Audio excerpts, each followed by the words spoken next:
All right, let's get started. We'll call the meeting to order. And before we have public comments, we will welcome Emily Korchowski, our newest member of the committee. Thank you very much for agreeing to be part of this august group. And you'll see a little later in the agenda how we're going to put your skills to use. So very excited about having you here. Happy to be here. First step is public comment. Do we have members of the public who would like to speak? We don't have any in the room. Any other attendees? That's unusual. Was Chris gonna be on?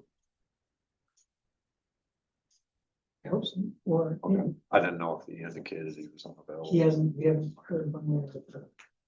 So, okay, hearing none, we'll continue to move on. Review and approval of minutes from December 9th. They were distributed, so I will take. Motion to approve the minutes as presented. I will second. And there's a second. Any comments, changes, additions? All in favor, please say aye. Aye. Right? Any opposed? Thank you very much. You want to abstain, Emily? Sure. So we have one abstention. Thank you, Jennifer, for putting those together. On to Chris Costa. So, Chris, welcome. Hi, Thank you very much for coming and joining us. The reason why I invited Chris was because over the last couple of meetings, we had talked about putting together this RFP for the soils analysis. And in parallel to what we've been talking about, Chris, or actually not even in parallel, Chris is ahead of us in that she has been working on some grant money to do a similar analysis on Main Street to determine the capacity of some of the properties on Main Street to be able to handle greater wastewater than they're currently utilizing, as well as other issues. It's really a matter of, can we put housing? Are the property owners interested? And if so, is there capacity to put housing above the current retail? So with that in mind, what I invited Chris to come talk to us a little bit about three things. One is any process that she used to come up with the consultants, because we're at the point where we've got an RFP or may have an RFP very soon. Two, who the consultants are and what they're doing. And then three, would it make sense for us to piggyback work that's already been done versus trying to do something that's completely independent. So with that in mind, take her away. Okay, so we're doing an analysis of Main Street for housing potential. We're looking at soils and parking. The zoning commission has had regulations in place for many years. People really haven't taken the opportunity to use it. So we said, well, what could it be? Is it soils? Is it parking? Is it uses? So it started out with a conversation about a flyer. And the next thing you know, I was applying to the Department of Housing and we received approximately $100,000 for this study. And it was a little bit of a rush to get everything together. So the Thrive project, I don't know if you've heard of that. So Thrive was through RiverCog, and they used a consulting firm called WSP. And WSP did go through and they actually took sites and did some analysis saying, you know, maybe this shopping center would be a good place for housing. Maybe this area would be a good place for housing. And they also used our consulting town engineer, Jeff Jacobson. So it was a little bit of a time crunch. We had a good experience with WSP. I think I could speak for Jennifer too. They were, she was involved as well as RiverCog, and they were prompt, they were on time. They still do, they answer emails, we're on schedule. And so they partnered with Jeff Jacobson's office. So the town staff in my office, we went through every property file in the study area, pulled everything out relating to septic, water, scanned all of those documents for each specific property. We did the same for parking and, also uses currently on the property. And we sent those off to Jacobson's office. They're working on that. We're in phase 1 right now of the 3-phase plan, which we're doing the existing conditions analysis. We're also doing some outreach just to talk about the regulations in general, because there's some sites that we thought were a little bit larger, and assuming the soils were right, why wouldn't someone develop them? So we've been doing some one-on-one interviews. We asked 5 individuals if they would meet with us. We've spoken with 3 of them. Some of the feedback was a little bit different than what I expected. And so between the parking analysis, we also did some parking counts and the soils. We're going to try to identify sites, WSP, that we think housing may fit. And we're also going to take a look at the existing zoning regulations and, say, okay, is it a zoning regulation problem? Is it a soil problem? Is it the property owner just doesn't want to do this? So that's really where we ended up, or how we ended up where we are today. And then we're going to be able to take a look and identify, potential opportunities. The one thing I did learn, in these interviews, that one property owner on Main Street said to me, "How much are rents?" Had no idea how much rents were in Old Saybrook. So it's been an interesting, I think there's sites there that maybe some of the people who own these properties, they don't realize. I guess we just kind of assume everybody knows Right. housing is expensive.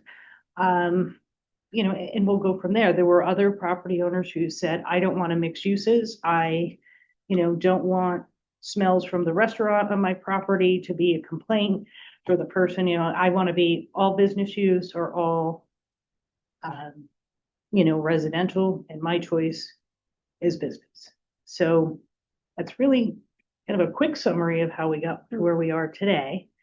So 2 questions. One is when you say you had all of this information about each of the properties on file somewhere in town hall, would that be the same for the properties on Mariners Way? Would that same information be available for the consultants?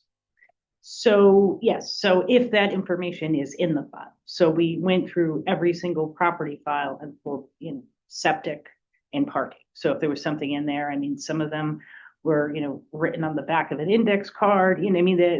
Some of the information we found was, there was actually soil testing, older buildings that, really haven't had a lot of changeover. You're not going to find it, but I think between our town engineer having a knowledge of the area, working with developments in the area, we can get a pretty good handle about good areas where there's potentially good soils, and then you kind of, you narrow it down and so can you fit another building or expand the septic? So that's where we're going with it. So there would be, yes. Okay. And then the second question is you and I talked about this, that effectively what Jacobson is doing is a desk analysis rather than field work. Correct. And should there be interesting information coming out of a desk analysis and the property owner is interested, then at that point, whatever field work needs to be done to validate or verify is the direction. But I think you need to have the interest. I've learned from different studies and our incentive housing zone and where you're kind of trying to figure out where that developable land is. There's property owners who they don't want you to go on the property for soils, or they just want you really need someone who's interested before you get to that level of detail, to start spending funds, in my opinion, on that in-depth, actual field study to today's current conditions. Good. So if I could follow that up, so the Thrive study included properties on Mariners Way. So did your staff pull those records, the septic records? Now, Or Jeff? I think Jeff's office or or someone from the region came in and pulled Okay. the specific properties. Okay. I don't think anyone came in and pulled every property like we did. But I think if it was a property of interest, it was pulled. But I think that, I mean, this committee could go through and it may be interesting just to have all of that, but the one thing is just make sure you know while you're going through them, because one of the thoughts we had afterwards was, I said, well, wait a minute, we didn't identify any of the non-conforming housing. So as I started looking at one of the preliminary parking analysis, or you could see these areas which red was like it was completely parked. And then I'm looking at the parcel, I'm like, well, wait a minute, people live there too. So then I said, well, we never really put that in. So we went back and went through. So I would try to, if you decide to go that route and go through all the properties in Mariners Way, just kind of make sure you think a few times, as to what else you would want and do it once.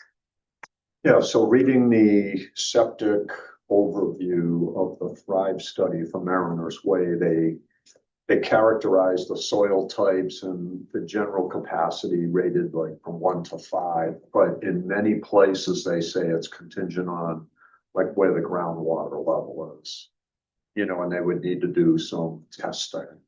So, I'm thinking we need to go into some of the bigger properties, work it out with the owners and drill a hole and see where the level is, with a engineering company. That may be a question for Jacobson, Yeah. because well, first of all, I don't know, and WSPA, I don't know what their scope was. So their scope may have been a little bit different. I'm pretty confident they didn't come in and pull every file because I would have seen something here. You mean?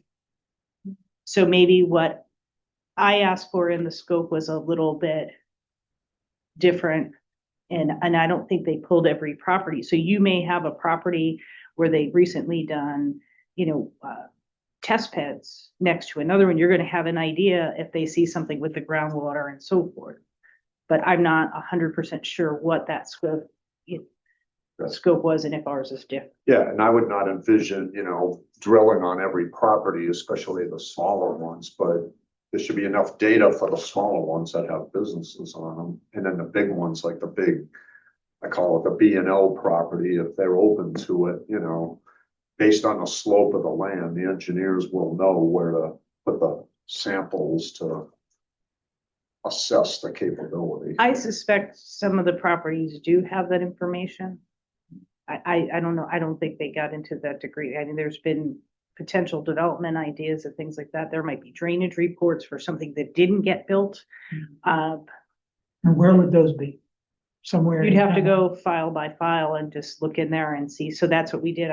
We just went through and we pulled everything related to septic, testing, water, so if it's a well, pull the well information, and everything we thought would be helpful to Jacobson's office. But maybe it's something, there's just random samples through the area. Maybe there is something there, but I don't think anyone went through all of the files like we did for this project. Mhm. Like I said, I would have seen someone here they would have asked someone to pull it. Is it possible to go through all the files, or is it like tens of thousands? Well, no, you just identify, The address. the addresses and you just go through and you put like, this is part of the B2 scope. I think we have like 100 properties and you just start pulling them. The one thing is right now our files are being scanned. So some of them may not be on the premises as they're being converted to electronic documents, which will be great once we get to that point. Good news is they're being scanned. Bad news is they're being scanned. Yeah. What is the regional health district's role? Would they have independent information from what you have in the files here in town hall, or is everything kind of all conglomerated in one place? So when the regional health district started, we had our local town health district. We did ask for copies of everything.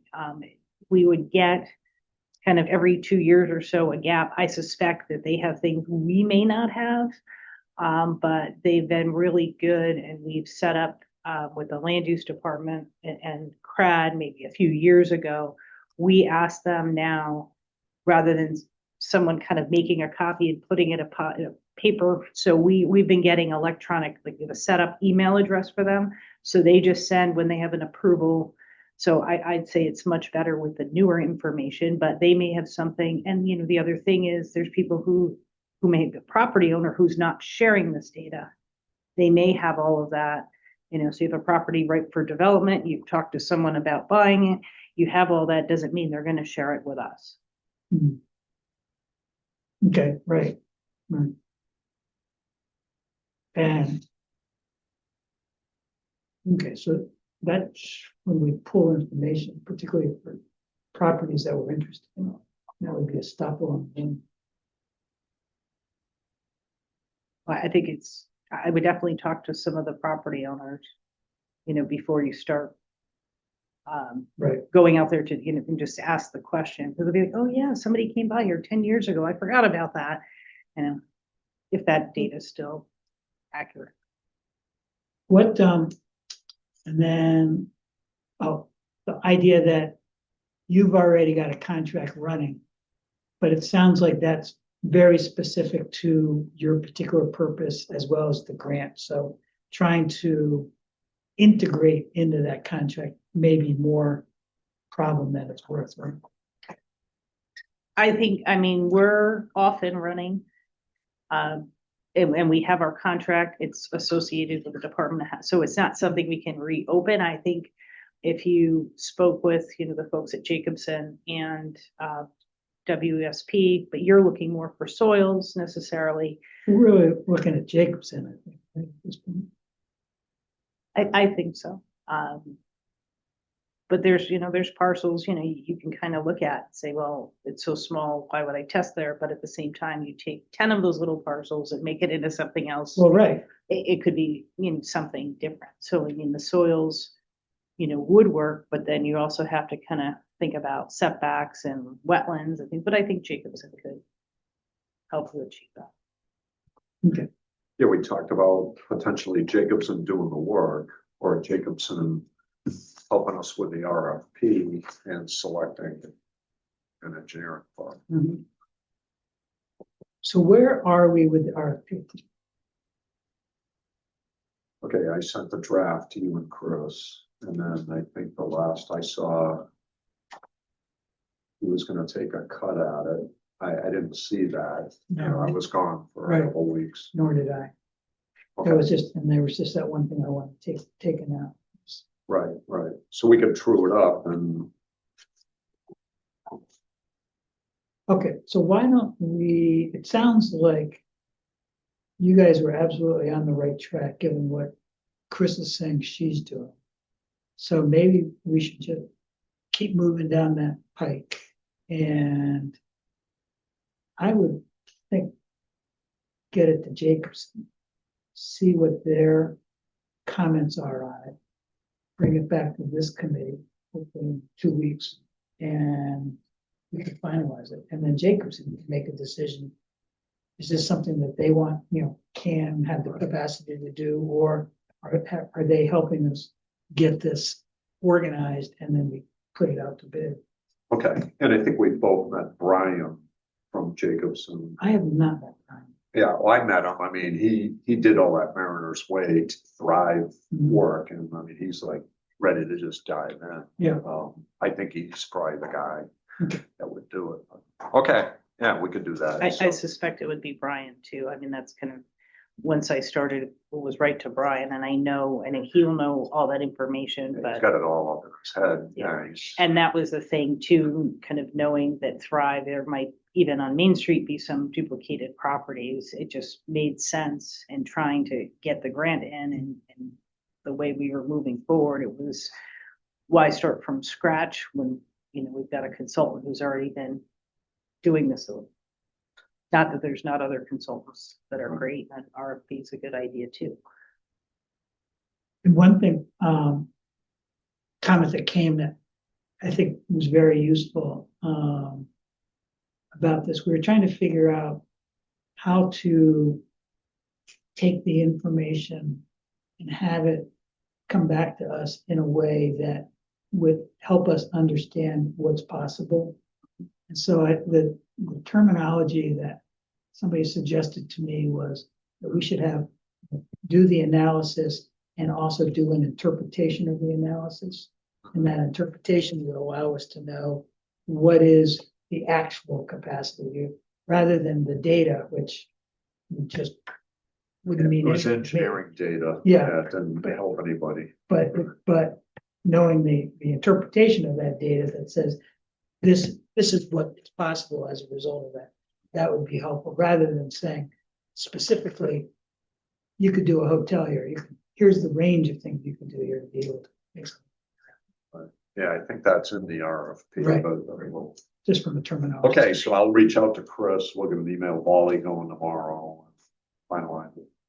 I haven't seen the RFP, but I would also, I mean, Mariner's Way between inland wetlands, tidal wetlands, flood zones. I mean, I would definitely see if you put that into the analysis, because you could say the soils are great, but if all of these wetlands constraints and so forth kind of start shrinking the project area because of regulations, pretty much you want to almost a process of elimination. You do the analysis and say, okay, here's the developable area. So you could have 30 acres with good soils, but all of these other factors can Mhm. impact that. Right. That's exactly right. And that's what we need to know. Because, I mean, at the end of the day, that's what this whole purpose is what is developable along Mariners Way. And I think with Main Street, because it's pretty highly developed, we know some of those limitations. I mean, some of the properties, between they're just maxed out parking and everything, you're really not gonna, make a change, unless you're tearing down buildings or whatever else. So it's a little bit easier. And I think even in our kind of staff meetings, you can kind of look and like, well, there's a big piece, and you can wear Mariner's Way because of the environmental constraints. It's a little more difficult. Sometimes the vacant land is vacant for a reason. And Bruce and I were talking about a parcel recently, and there's developable area it would look like, but someone dug out all the naturally occurring soils. So, the majority of them, so you can't put septic in. Welcome to I-95. Welcome to a landowner who liked topsoil. That's also, Right. and I mean, that's the thing to think about too. And people are like, this is a great piece of property. Look at it. And then you kind of start looking at it, and then someone goes out and they're like, no, that's not going to work. Casey, do you have any comments you want to make or questions? I'm trying to understand, or just want to make sure I understand. So are we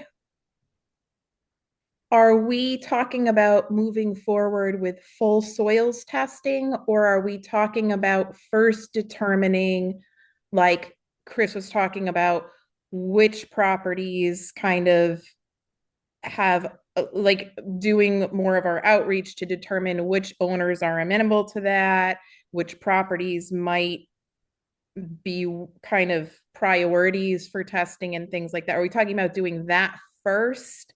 I'm not entirely clear. You want to answer that? Yeah, I would call it like a general capability analysis, like, okay, can a hotel fit here? Can an apartment building fit here? Can 3 apartment buildings fit here? Not the detailed testing that the developers would need, but just a general idea so we can maybe stimulate some interest. And if there's interest, then they would be responsible for doing the detailed. So I guess I go back to, how do we know what we're trying to fit there if we haven't decided what we're going to zone for yet?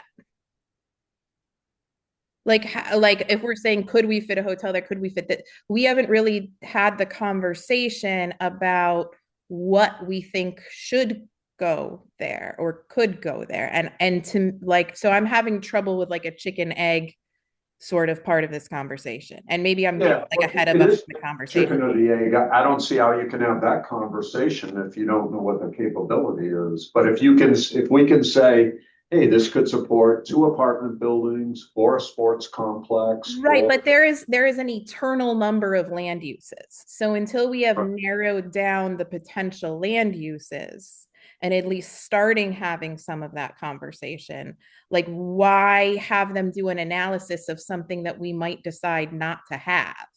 Can I make it? Make a comment, Chris, and then I'll make a comment. So I mean, the one thing, it's not really the cart before the horse, even though I can understand what you're saying. People come in all the time, they say, I found this perfect piece of property and it's zoned for it, it's perfect, and they run away and they never see them again, like this parcel that I'm talking about, where someone stripped all the naturally occurring soils, and that person may have wanted to put a hotel or an apartment building or whatever else, and now none of that is possible. So you could rezone it all, but it really boils down to, if you can't flush, it's not happening. So you can zone it however you want. So I think what Doug's talking about is, why encourage and change zoning to put a use if it's not going to work? Yeah, but we can't zone piece by piece. No, I'm saying, but that. you're zoning a whole area. Right. So the thought is, if you know in this specific area, it's very unlikely that housing is going to be able to work because the soils are bad and so forth, you're not going to want to potentially encourage. Right, but I 500 think we as a committee at least need to have the conversation of what things, let's at least narrow down the conversation to what land uses are we prioritizing to ask them to do a basic analysis of. Right, so that's where I'll jump in. So you are just a little early in the agenda. I know. We're gonna jump to that later in the agenda as we talk about what we're gonna be doing in 2026. But I think that as I see it, it's really not so much chicken and egg as much as it's parallel paths. Yeah. We need to find out this information. At the same time, we need to kind of delineate what's possible and what we would like to see. So, but we can be doing that simultaneously, particularly because, any change in zoning is going to take a long time. And so we're going to, we need to do a lot of work to be able to get there. So I think that this is an iterative process, and this is an element that will help inform us. That's the thing which I. Okay. All right. Yeah, that I agree with that. Also, yeah, sorry. Also, along those lines, so I'm just trying to understand in terms of, sorry, Chris, you talked about how like there may be some property owners that won't let us on their property. There may be some properties where this has already been done. There may be, so I think the way the RFP is written, we presume that Jacobson would go through that process first. And then we would kind of narrow down based on the outcome of that and what's already in existence, and in a minute, and everything else, like where we're actually going out and doing kind of field analysis and things like that. Is that Right, Yes, if you look in the shared folder, what's it called? Dropbox. The Yeah. Dropbox. Yeah. Is the septic analysis from the Thrive study, and it analyzes this whole area and has numbers 1 to 5 of the capability. But there's many open ends in that where they talk about, hey, we don't know the exact groundwater elevation, or, they didn't do everything. So they're just gonna almost fill in the blanks, with these test holes, and maybe look at some other properties. But it does include, looking at the land use records, and I would say minimum drilling, but if they need to, then we'll work with the property owners to do that. Yeah. I get, so are we looking at level, here's the general capability, and it's not going to necessarily say, hey, it's either an apartment or a sports complex. It's like, give us an idea. Don't just tell us it's 7,450 gallons a day. What's that mean? it means a 6-bedroom apartment building or something else. But to other developers, it might mean something completely different. They can build a restaurant or anything. I think, It's, sorry, I think the way to look at it is you're really looking at doing a land analysis, developable and undevelopable. So, Yeah. but by the time you add all the zoning, not the zoning that we'll put zoning off the table, all the, wetlands and other constraints, and then you find kind of these properties where then oh, look, that's perfect. And it's really what you're doing is kind of narrowing it down. And I think that's important to do. And I think Bruce is right. You're kind of doing this parallel, but you don't want to encourage an 80,000 square foot building in an area where you probably can only get a 6,000. You know what I'm saying? And I'm not saying parcel by parcel, but one side of Boston Post Road East is very narrow. It's up against the highway. There's wetlands constraints. So, you kind of have to look at it that way too. What's going to fit? Well, so Even though that's a are- little bit different, I think, than that's sort of and I agree with that. Like because I think we have to look at kind of all the constraints at once, basically. Or like the basic constraints. But Right. I think that's a little bit I don't know, maybe that's a little bit more or a little bit different than what I mean, I know the wetlands were included, right? We didn't talk about things like building envelope and things like that. I don't think you need to talk about the building envelope because if you rezone it, but if you're talking about building in a flood zone and you have a project where you want to put housing and there's state or federal funding, you're not going to get that money because trickle down funding is not going to be allowed for housing with an affordable component.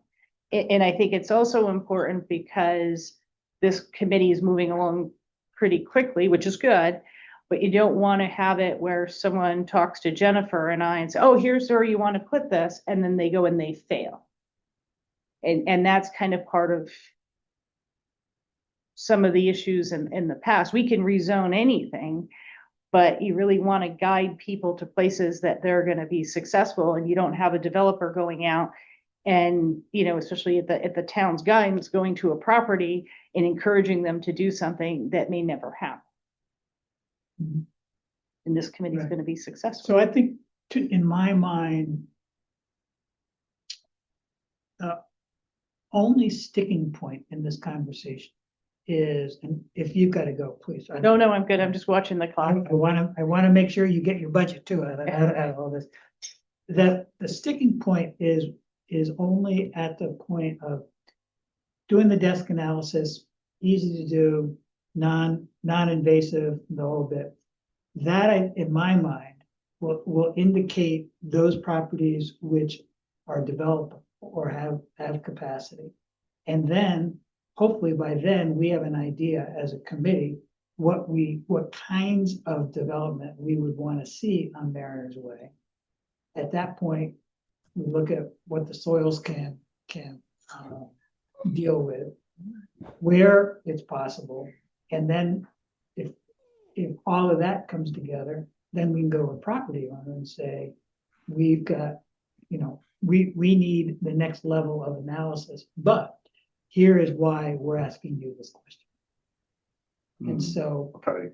Yeah, the only thing I would say is, and this is just me, reading that Thrive septic capability report, we're at the next step now, drill a hole, where's groundwater? I well, mean, then, Brian's already there saying he needs Yeah, to drill. but Thrive only did mostly the south side of Route 1. Right. And so we don't have the north side. So I would say, let's get all of that kind of level set for Mariners Way before we then say, okay, the next step is the drilling the holes. So And we just, can do a phased approach, Right. and phase 2 could be drill the holes. right, exactly. Where we, based on the other information we have, where we believe there is development capacity. Okay. Casey, you all set with that? Yeah, that makes Okay. sense to me. All right. Any other questions, folks? Thank you so much. No Good luck. problem. Thank you. My understanding is the new chairman is a breeze. You'll have Okay. Thank you. Who is the chair? George Chang. Okay, we will move on. Next is, I assume, on the subgroup updates, we've done what you needed to do. Is there anything more you'd like to report under the? I think that's good. Okay. Business and property owner outreach, working together. I do have a bit of a report. I don't know whether you've got things to report.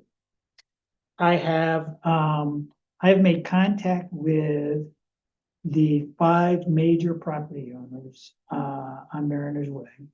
And I would say they are all interested in remaining informed. Nobody says, get out of my sight. However, one of those major property owners is what Chris and I were just talking about, which is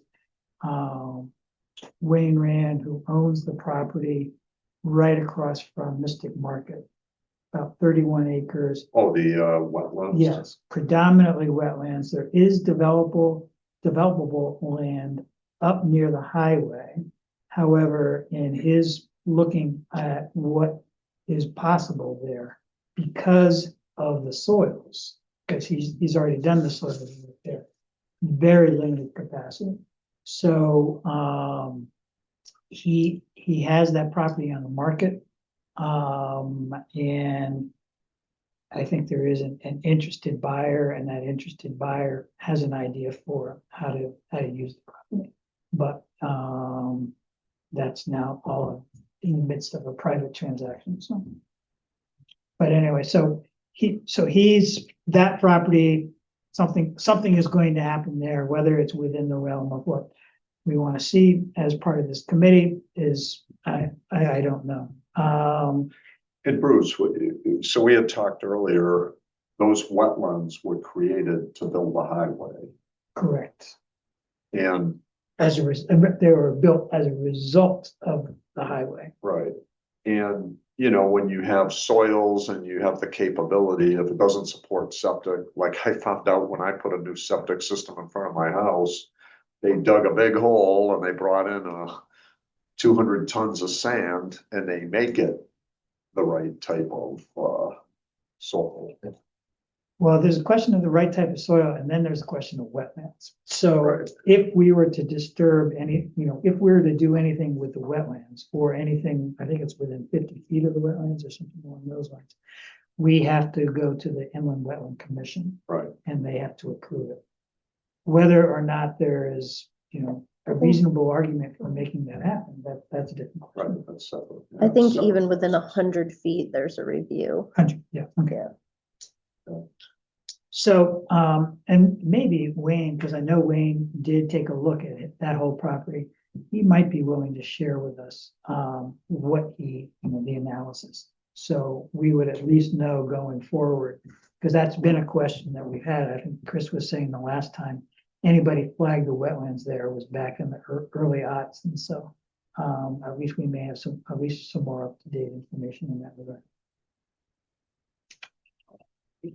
Okay, so the two guys who own the properties that used to be Custom Marine and now is being used for the laydown, they are aware of us. They currently don't have any plans on their own. They're talking, the bridge project is their predominant focus. And I think when they begin to see the light of day that project is going to be over with is when they're going to put focus on it. However, going to what Doug has been talking about, Thrive study, that area, those, I think it's 15 or more acres, those are some of the best areas from a soil standpoint for development. So I just think we need to have a dialogue, continue a dialogue with them. They are interested in continuing that dialogue. So that's good. That's positive. Up until something negative, but I'm gonna stay positive at this stage of the game. And I've had one other conversation with a business owner and property owner, not one of the big guys. And again, no one is saying we don't wanna talk about it, but it's gonna be the next level of detail. I think, one of the things I've done since early December to now is gone back over all of the information that we have collected, and we'll get into that in just a minute. And one of the predominant things is rather than what Tracy and I have been thinking about, which is door by door knocking, which I think is important and needs to continue to do. But I think we also need to pull together a collective and be able to be in a position where we have a meeting, we can, if we come up with a streetscape tonight, design, we can put that out there. We can talk about the soils work. There's a lot of things that we're doing that I think sharing with the business and property owners along Mariners Way is very important. So I would suggest, without a date in mind right now, but I would say sometime in that late February timeframe, we should have a meeting. I know back in the Civic Moxie days, the meeting was Hunter Ambulance, right? Had a room, but I don't know. I don't know whether anybody along Mariners Way would want to host us. I don't know whether you might know of anybody there. Having it along Mariners Way versus in Town Hall, I think would be great. Yeah. But I don't know anything about capacity at this point.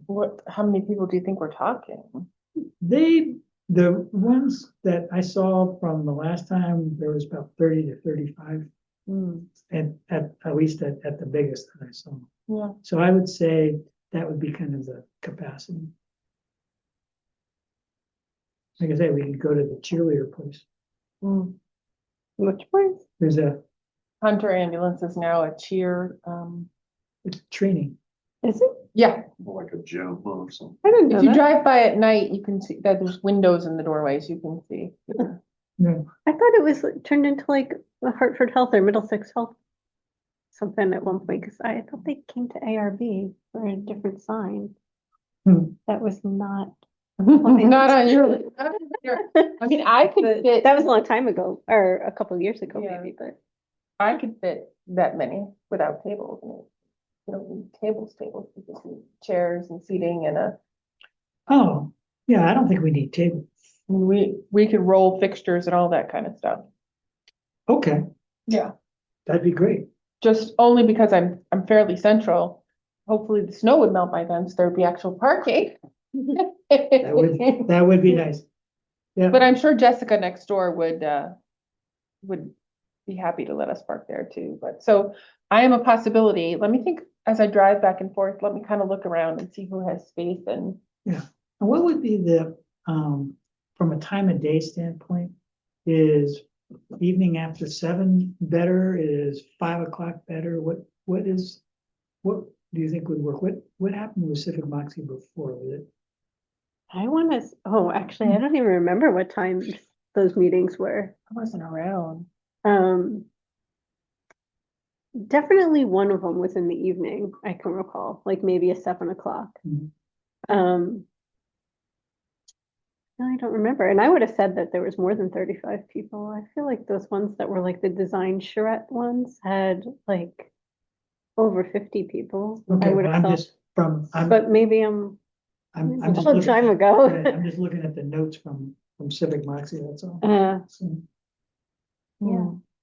I mean, I think it'd be hard to get people away from their businesses during the day, but I think it's even harder to get people to drive back. That's one of the things I like Yeah. about our meeting at 5:30 is I lock the door and Well, maybe we try to do it at 5:30, so kind of after the workday, before people. Out of curiosity, do we know for most of the property owners, are they also local residents or are they mostly far? Or are they not even? the ones Ever that on the I property. know are within a couple towns because I really only know the little people. you know, like businesses in Saybrook, you live in Westbrook, or you live Yeah, in, you know, Lyme, I'm in Old Lyme, so I don't know the big ones at all, so. Yeah, and the big ones are local. right. So, if Okay. Chris were here, she would probably have a better idea of the rundown on.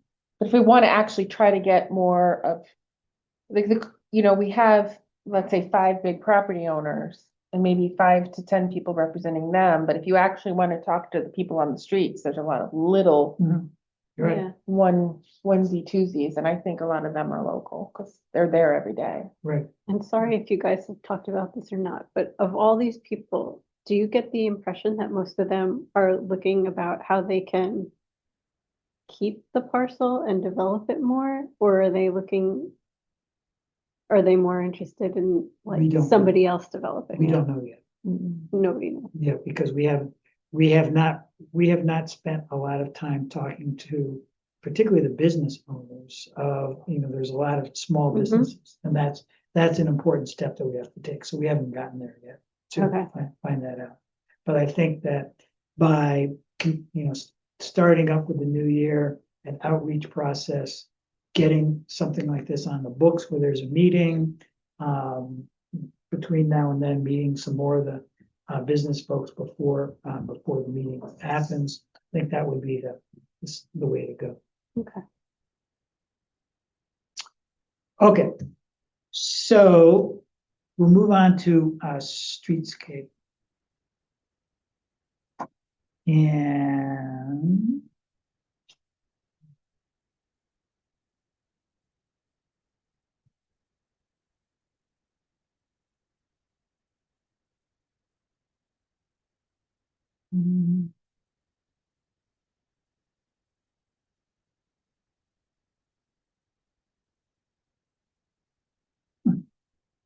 I had it up.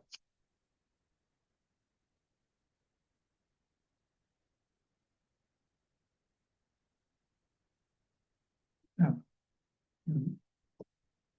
So, as I mentioned, been doing an awful lot of work on and looking at what's already been done.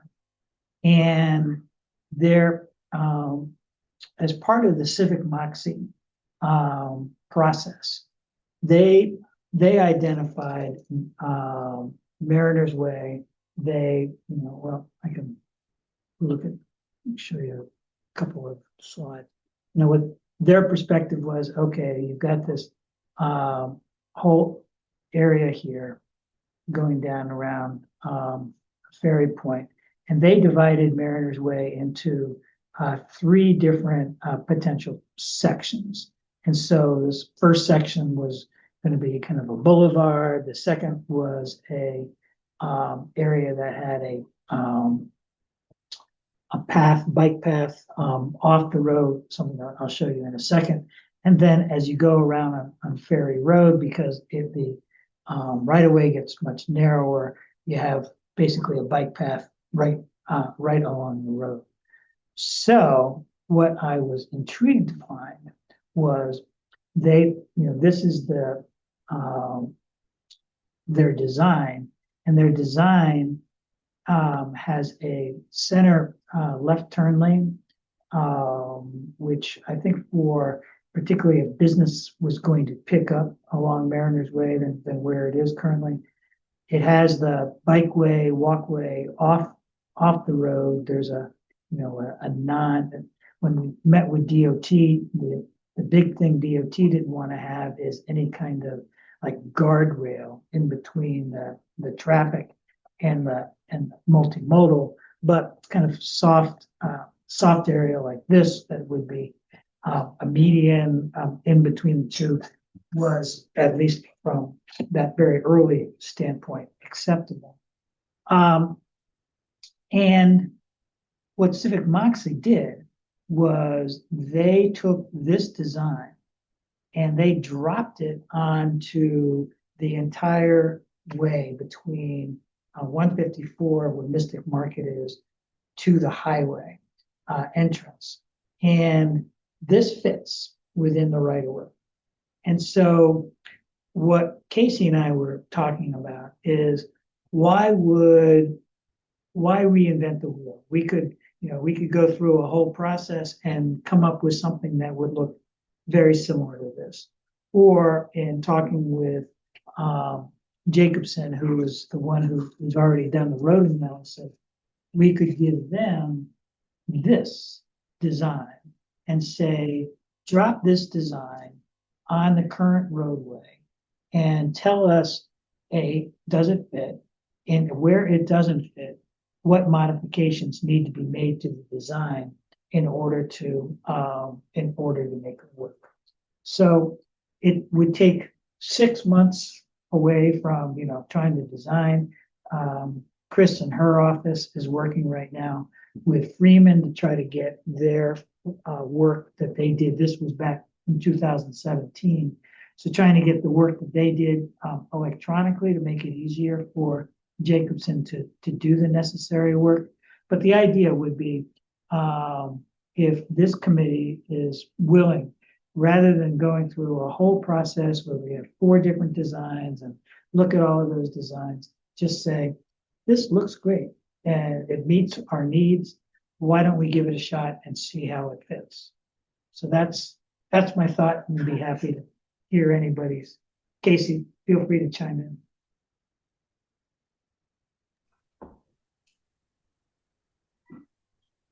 It looks like a good, I thought that they had like 3 different road types in that report. They did. So, and I vaguely remember thinking I liked another one better. Well, Only yes. because I grew up with that center lane thing where I worked, and I don't know, maybe it's just where I associate it from, but Well, you can. it's not attractive. Well, this is the same idea. This is the You know. same idea without the center Yeah. lane. And this is just having the bikeway along the road versus the bike and the pedestrian way together. Is there a reason that you thought the one with the center lane was the strongest? Only in that I'm on that road probably almost daily, and there are lots of times where I'm traveling down the road and there are cars that are turning left. And it slows everybody down? That's blocking. Yeah. So, and my thought is, if one of the things that happens here is that we generate more traffic than is currently there. I mean, a lot of the traffic is like me, which is passing through. Mhm. But if we're generating, more business, therefore more traffic, having that center turn lane, at least if it fits, would make sense. Yeah. yeah, we did hear there's a lot of truck traffic too. Right. There's a number of 18-wheelers that go down that Can you strip. just scroll through the other 2 again real quick? Sure. So, and just so to go to your memory, there were 3 I designs. can't remember if they were for the different sections. But yeah, I think there were 3 designs, like there were different designs for the different sections, right? Right, Right. right. And so, then but- and then I think there were like this one, the one Bruce just showed was BB, but I think there's also a BA somewhere, but we haven't necessarily seen that. Yeah, but the one for this section, which is what I'll call the gateway section, that was the one that had the median strip, which we thought doesn't fit for what the actual purposes along Mariner's Way is. And so that was that one. And then this is once you get past the Yeah. uh Apple well, Gladeview. or Lakeview. Yeah, Right. sorry. Once you get past Gladeview, then the road narrows. And so this would be the design for that. And it would also be then what could continue on down Ferry Road all the way to the river. Yeah. So, but there's this concept can easily fold into that concept. Yeah, I guess that's what I was kind of thinking is like where you don't have to make left turns, or you're never going to be Right. making left turns. Right. Like maybe we don't need to have that lane. Correct. And maybe, it could well be that Jacobson takes a look at this and says, this this idea is a better idea because of how, how it fits on the road and it is an left turn.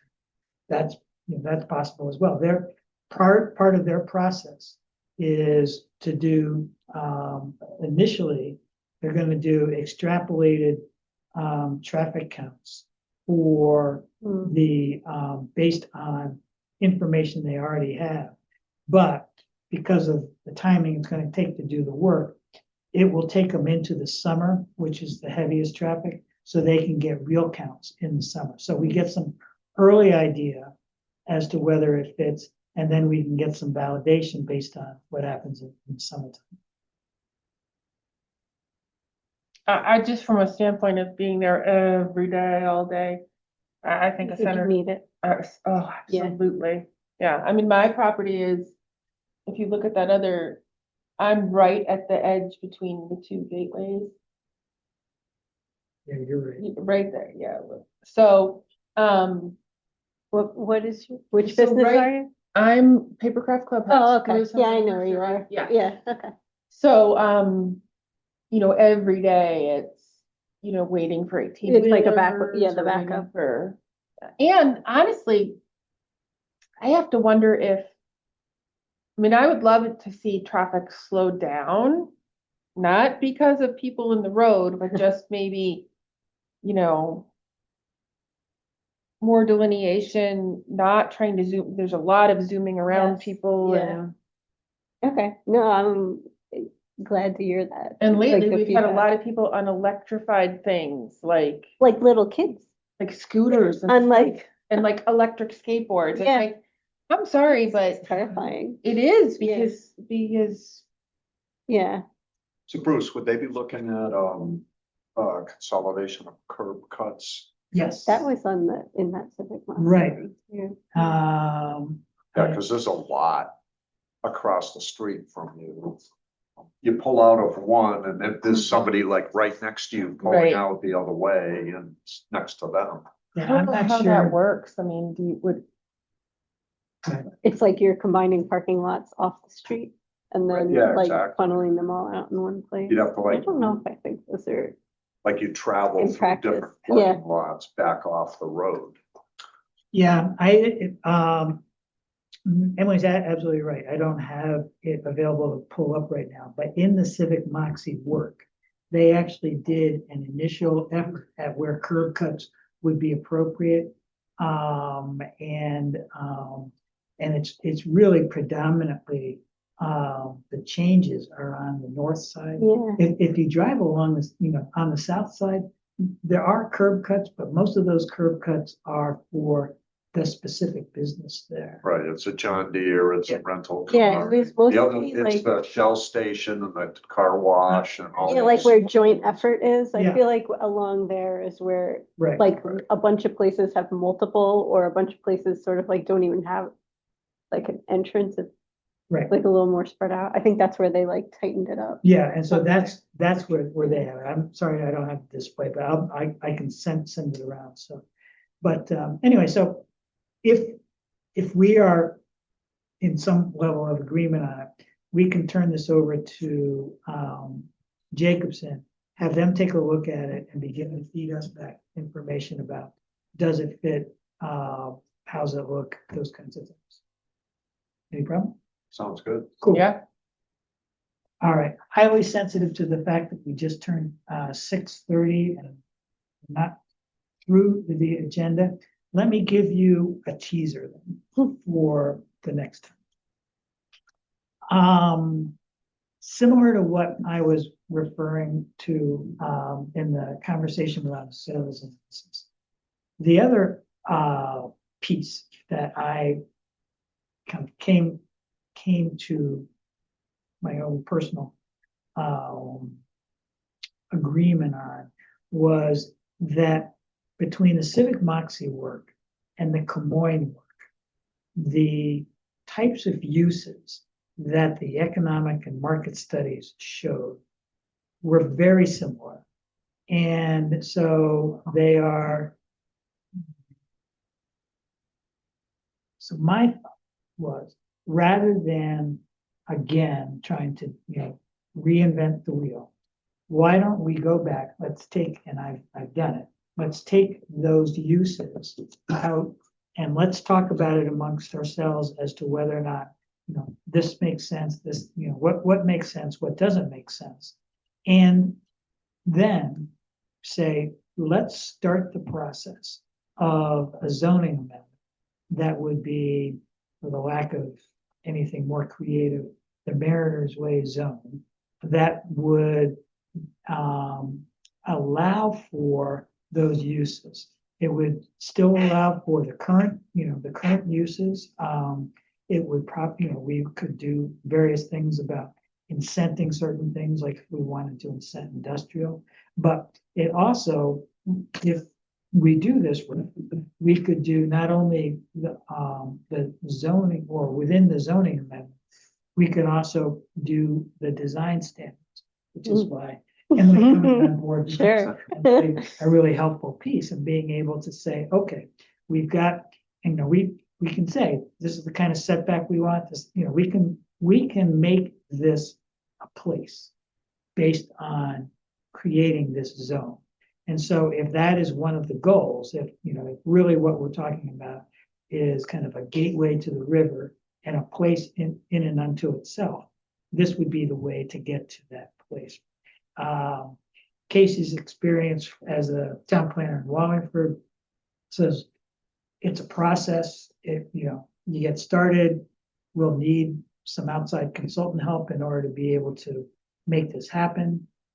I would like to be optimistic and say 18 months. Casey was saying 2 years, but it's something that I think would, again, is the kind of thing that if we had a meeting in late February with the business and property owners, we could be talking to them about it, and we could just have this as a really kind of critical piece for the committee on moving forward.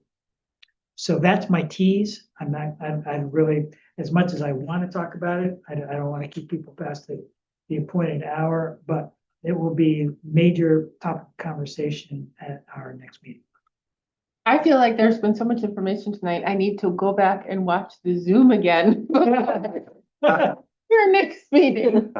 Right, we're just throwing things out there, and I will, along those lines, I will begin to send people things as well as drop them in the Dropbox, because there is I am so impressed by all the work that Civic Moxie did. I thought that the Civic Moxie, the report that we got, that 20-page brochure, I thought that was the Civic Moxie stuff. That is by no means. I mean, they have analyses on top of analyses on top of analysis.